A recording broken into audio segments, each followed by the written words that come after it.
Salut à tous et bienvenue sur notre chaîne YouTube Les Rendez-vous Africains. Aujourd'hui, on va parler du Vatican, on va parler du pape François. Pas en profondeur parce que ce n'est pas notre vocation sur cette page, sur cette chaîne YouTube Les Rendez-vous Africains, mais parce que c'est une situation qui concerne tous les catholiques du monde, tous les chrétiens catholiques du monde, et c'est une situation qui concerne quand même plus d'un milliard de personnes sur Terre. Nous ne pouvons pas ne pas dire quelque chose sur la situation actuelle, sur l'actualité actuelle du Vatican, c'est-à-dire sur la mort du pape François. Qu'est-ce qu'on va dire? C'est juste des petits trucs comme ça qu'on va dire, des petites analyses, des petits chiffres qu'on a essayé de prendre par-ci, par-là et qu'on va essayer de comprendre certaines choses avec. Vous savez, ici, nous, on parle de l'Afrique, on parle de tout ce qui est bon pour l'Afrique, mœurs, habitudes, informations, actualités, géopolitique, politique et tout. Voilà. Nous, on veut éveiller l'Afrique, on veut placer l'Afrique là où l'Afrique est censée être dans le Conseil des Nations. En quoi est-ce qu'on va parler du Vatican ou du pape? Vous savez déjà, on va commencer par adresser les condoléances sincères à tous les chrétiens catholiques qui nous écoutent sur cette page. Beaucoup de courage à vous. Le pape, votre leader spirituel, votre leader religieux, est mort. Donc, c'est une circonstance qui est, qu'on le veuille ou pas, douloureuse pour tous ceux qui croient en la foi chrétienne catholique, qui croient au catholicisme. Beaucoup de courage à vous et que Dieu donne le prochain pape dans les circonstances et les conditions dont vous, les catholiques, aurez besoin.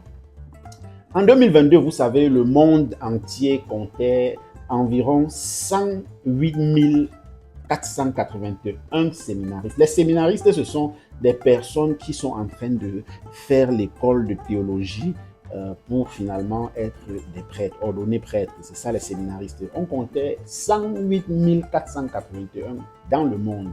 L'Afrique seule comptait 34 541 séminaristes. L'Asie comptait 31 767 séminaristes. L'Amérique comptait 27 738 séminaristes. L'Europe comptait 14 661 séminaristes. Et enfin, l'Océanie comptait 974 séminaristes. Vous voyez là que l'Afrique comptait le plus grand nombre de séminaristes, comptait le plus grand nombre de séminaristes. Ça veut dire quoi? L'Afrique, en principe, si on regarde bien, est sur une pente croissante en ce qui concerne la chrétienté catholique. Donc, vous allez voir dans les prochains chiffres dont on va partager avec vous que les autres continents sont même plutôt en régression pendant que l'Afrique est en constante évolution en ce qui concerne la chrétienté, la foi catholique. Donc, sur 1 milliard 389 560 1 milliard 389 573 000 chrétiens catholiques. L'augmentation de 14 millions a été notée dans ces 2 dernières années en termes de population. 14 millions de chrétiens catholiques en augmentation dans le monde, à travers le monde, ces 2 dernières années. En Afrique, sur les 1 milliard et 389 millions, on compte 273 millions de chrétiens catholiques. Suivi, ou alors en Europe, on compte par contre 286 millions. Vous savez quand même que la population d'Europe et la population d'Afrique, il n'y a pas match. Donc, encore une fois, c'est une façon de dire que les chiffres en Afrique sont très violents, très forts, très forts. Quand on sait qu'en Afrique, ce n'est pas l'Église catholique qui est la plus, vulgarisée. Les églises réveillées sont plus vulgarisées que l'Église catholique. Ça, je ne le dis pas. Vous-même, vous constatez cela dans vos pays. Donc, l'Église catholique réussit avec cela en Afrique, avec la compétition qu'il y a en Afrique, à avoir tous ces chiffres et à concurrencer l'Europe même, d'où a été implanté et d'où vient l'Église catholique. Le concept, en fait, excusez-moi de dire ça comme ça, d'où vient en fait la croyance. Voilà. Donc, je rappelle que quand je dis d'où vient la croyance, c'est qu'il y a 60 ans, un peu plus de 60 ans, les chrétiens catholiques étaient presque inexistants en Afrique. Donc, c'est avec la colonisation et tout ce qui va avec que nous avons été inculqués, que nous avons finalement, pour nos grands-parents, pris le rythme du chrétien catholique, l'obédience catholique. Et voilà, et ce qui est arrivé aujourd'hui arrive. Donc, on parle de l'annuaire pontifical qui constate une baisse de 1,3% du nombre de séminaristes hormis l'Afrique. Donc, dans le monde entier, il y a une baisse de 1,3% du nombre de séminaristes. C'est-à-dire quoi?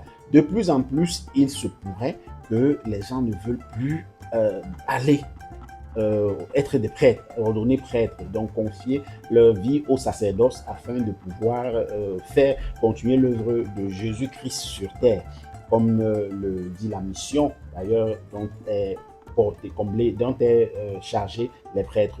Or, avec cette baisse en général, l'annuaire pontifical constate quand même qu'en Afrique, ce chiffre est plutôt en hausse de 2,1%.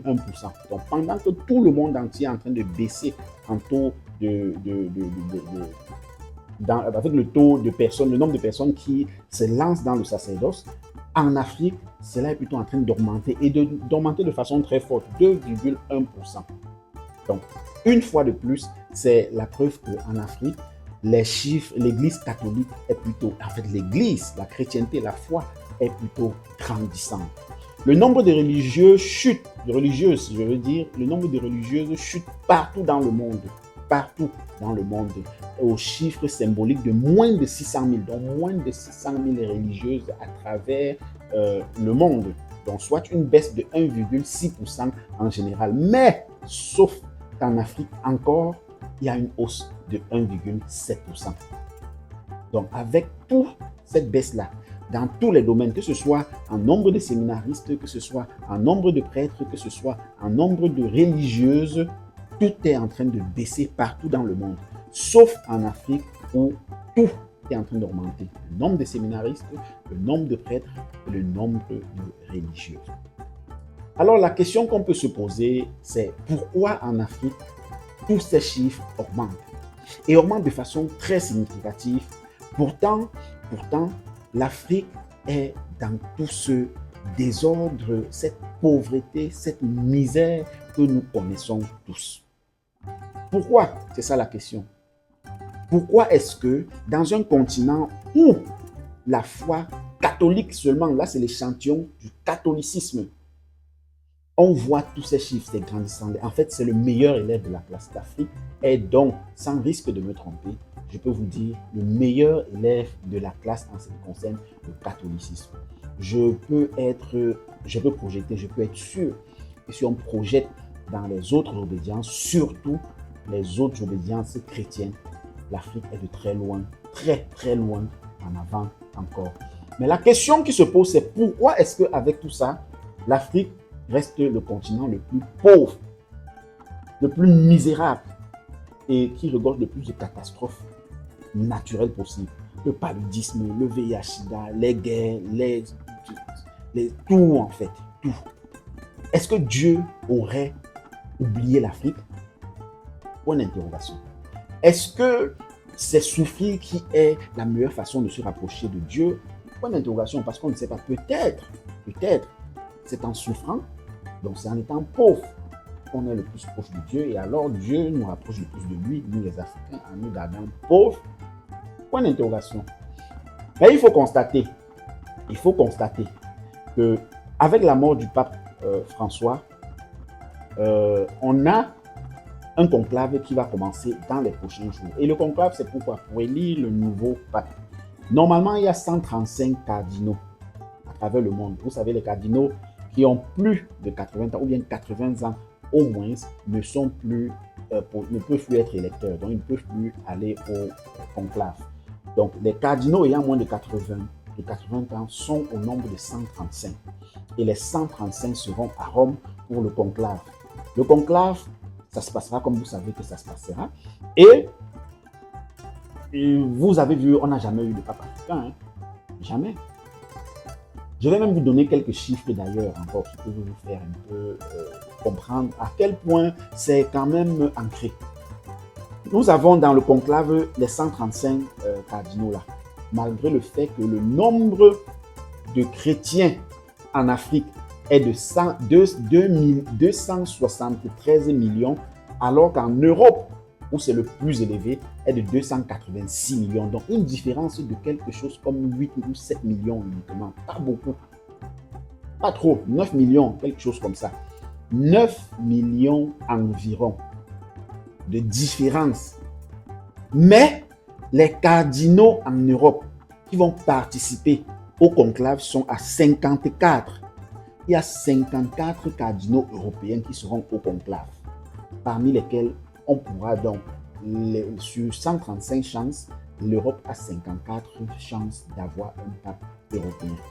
Vous ne serez pas surpris de voir que le pape qui remplacera le successeur de François, ou bien soit un Européen. C'est d'ailleurs même ce que les pronostics sur les médias et autres disent. C'est vrai que ce n'est pas une élection politique où on peut déjà faire des pronostics, les sondages, non, mais quand on parle, quand on écoute les chaînes de médias, la vraie surprise serait que le pape ne soit pas européen. Comme toujours d'ailleurs, comme toujours.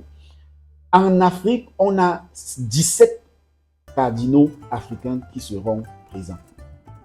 17 cardinaux africains qui seront présents. Sur 135, l'Europe a 54. Maintenant, je vais profiter pour vous citer tous les autres. L'Asie a 24. L'Amérique centrale a 22. L'Amérique du Nord a 16 et l'Océanie a 4. Tout le total donne 135. L'Afrique est déjà défavorisée. Je ne sais pas, c'est politique, c'est apolitique, je ne sais pas. Mais il faut que les Africains puissent comprendre un certain nombre de choses. Je ne suis pas en train de remettre en cause la sainte papauté, je ne suis pas en train de remettre en cause la façon dont les choses sont faites, mais en humain, je me dois de constater certaines choses qui sont facilement constatables. On va dans une élection du pape où l'Afrique est l'avenir, pour le moins selon les chiffres, l'Afrique est l'avenir du christianisme. Selon les chiffres, l'Afrique est l'avenir du christianisme. L'Afrique est le meilleur élève de la classe. Mais le taux de chance qu'un cardinal vienne de l'Afrique, c'est très, très, très réduit. Normalement parlant, de façon claire, simple et précise, la meilleure option serait qu'un pape vienne de l'Afrique. Parce qu'on voit les chiffres depuis 5 ans qui sont en train de parler d'eux-mêmes. On voit l'Afrique qui est grandissante. C'est preuve que la foi en Afrique est profondément ancrée et que la foi en Afrique, le terrain est alléchant. Hormis même de cela, est-ce que vous savez que pendant son pontificat, le pape François est venu en Afrique 5 fois et parmi les 5 fois, il a visité 10 pays. Pourtant, le même pape François est allé en France, seulement la France, 3 fois pendant son pontificat. Donc la France, il y va 3 fois. L'Afrique, il y va 5 fois. C'est des questions, c'est des remarques qu'il faut qu'on essaye de comprendre pour se poser les meilleures questions. Les meilleures questions. Posons-nous des vraies questions. La France uniquement 3 fois. L'Afrique, qui est le meilleur élève, 5 fois pendant, je crois, 16 ans ou 13 ans. 16 ans ou 13 ans de pontificat, de règne pontifical. Mesdames et messieurs, voilà ce que je voulais vous dire aujourd'hui. C'est tout ce qu'on a prévu vous donner comme petit détail, comme petit chiffre. L'Afrique doit se réveiller sur tous les plans. L'Afrique doit pouvoir comprendre un certain nombre de choses. Je dis ça et je conclue comme ça parce que l'Afrique, l'Église, la chrétienté, la foi, c'est très ancré en Afrique. Mais il faut qu'on comprenne que même dans l'Église, il y a la politique. Il y a la politique. Il y a la politique. La preuve, voilà les pourcentages, voilà les chiffres que je vous ai donnés. Mais l'Europe va avoir la papauté. Ou alors, l'Occident va continuer à avoir la papauté. Donc bref, l'Europe, restons même sur l'Europe, va avoir la papauté. Et voilà, on dit que c'est Dieu qui a choisi. Parce que le vote est inspiré de Dieu. C'est l'unique vote au monde où ce n'est pas les voix humaines qui parlent, c'est Dieu qui parle en chaque cardinal et Élie donne la voix à chacun d'eux. Donc chacun d'eux vote en ayant pensé à qu'est-ce que Dieu veut qu'ils disent, qu'ils choisissent comme candidat, comme pape. Donc, ça veut dire qu'au sorti de ce conclave, Dieu aura probablement choisi que ce soit un Européen qui soit le prochain pape. L'Afrique n'a toujours pas bien fait. Malgré que l'Afrique soit le meilleur élève, Dieu va choisir que ce soit un occidental, un Européen qui soit élu pape. Écoutez, tirez vos oreilles, écartez grand vos yeux et regardez. Abimte.